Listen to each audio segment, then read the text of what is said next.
where we solve problems, We dress up and we just bond and enjoy like there's no tomorrow. Salamin, salamin, katanungan ay sagutin.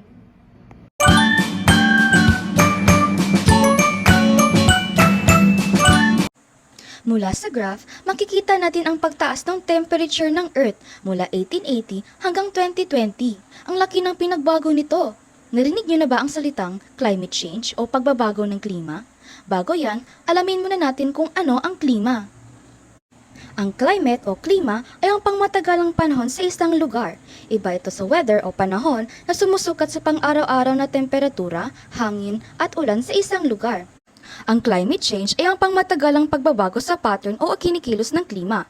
Ito ay natural, ngunit napapabilis ito dahil sa kagagawa ng mga tao. Ito ang ating problema.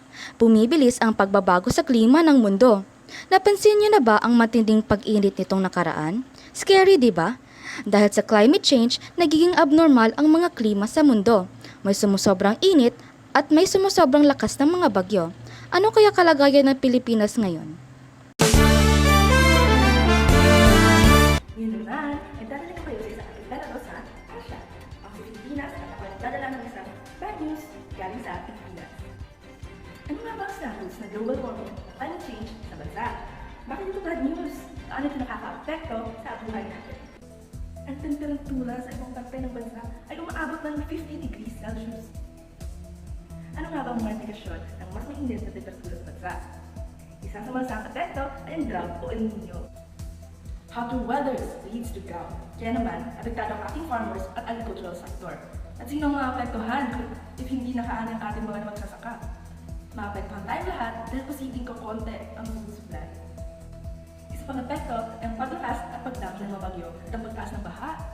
Dahil dito, posibleng aasahan natin na ang mga bagyong tatama sa bansa ay magiging kasinakas ni Indoy. Ang pagtaas ng temperatura ay maaaring magresulta sa biodiversity loss dahil sa changing ecosystems lalo na sa marine life. Kaya naman, ang babaha ng climate change sa archipelago katulad ng Pilipinas na isa sa mega-diverse countries sa mundo. Ladies and gentlemen, we are in a crisis. This is not a drill. We need to find a solution. Astroverse, assemble!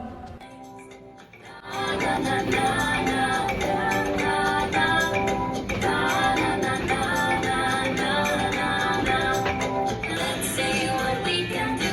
Save the planet for me and you. Let's see what we can do. Save the planet for me and you. What can we do, Bini?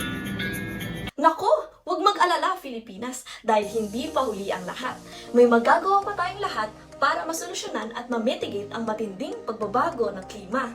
Sa pamamagitan ng prinsipyo ng Reduce, Reuse, Recycle, malaki ang maitutulong nating lahat. Gamitin muli ang mga bagay kaysa itapon, bawasan ang basura sa pamamagitan ng pagpili ng mga produktong pangkalikasan, at mag-recycle para hindi mapuno ang mga tambakan. Alam niyo bang may mga programa at proyekto dito sa Pilipinas na naglalayong labanan ang climate change? Meron tayong Climate Change Act of 2009 at Philippine Disaster Risk Reduction and Management Act of 2010. Do you guys know what these solar panels, this hydropower, and these windmills have in common?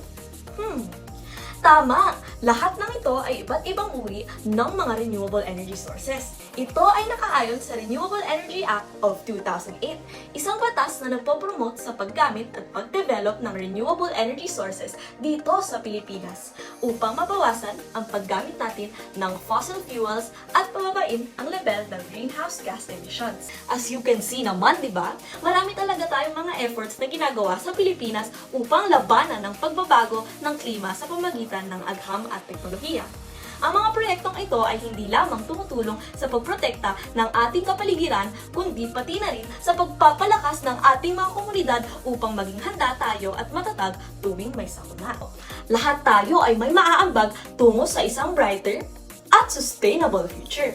So kids, let's keep learning, stay curious, and let's all do our part to protect our planet. E is for